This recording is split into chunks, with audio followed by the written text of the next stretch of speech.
Okay, good morning. Different sewing machine. I'm at home today, so different setup. Everything's a little different. So I was going to show you what I meant in step number 5 on the expansion instructions.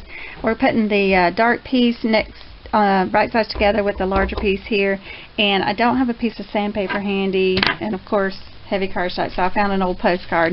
Probably shouldn't be using this because I might sew on it, but I'm going to anyway.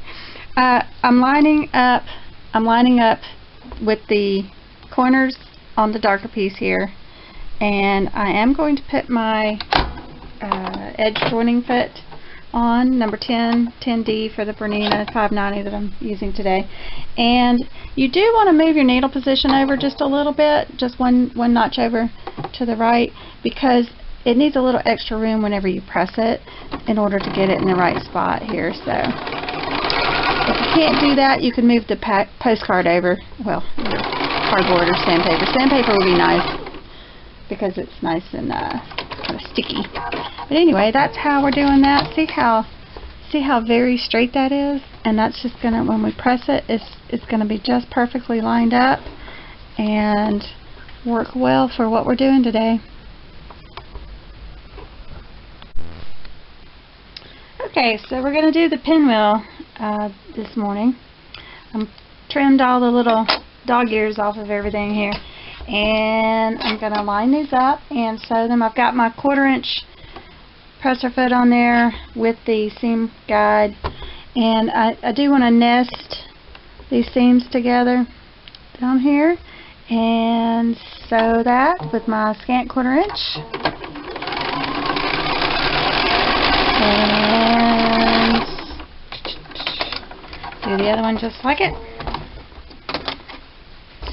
And nest those seams and then start at the top and come down is usually the way I do it. It's easier to start on the thinner fabric rather than that heavy seam, I think.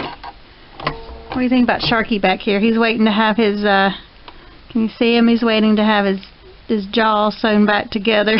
I've been told that has to happen today. Anyway, so originally I pressed all the seams toward the dark side, but on this step we're going to actually press toward the light. And the reason we do that is because we want this to be pressed in a circular motion.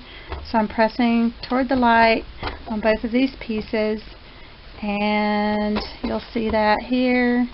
Notice how I've used my built-in irons. These are my built-in irons, my finger thumbnails.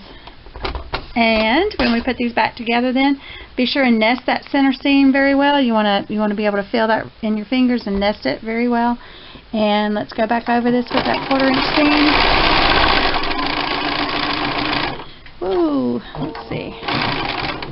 I'm catching a little bit of a hump here. There we go. That does get a little thick in the center, so here we go. Alright, let's see what we get. Now, when we press, we're going to keep on pressing in that clockwise motion. So we're going to press, so this one gets pressed toward the light as well. Come on around, and this gets pressed toward the light here as well. And when we do that, there's going to be a little, see if you can see this, there's going to be a little stitch here in the middle that's going to prevent you from wanting to do that. So if you'll get your scissors and get in there, I'll try to keep my hands out of the way. I've reshot this video. This is, I think, the 3rd time because I keep having my hands in the way and you can't see what I'm doing.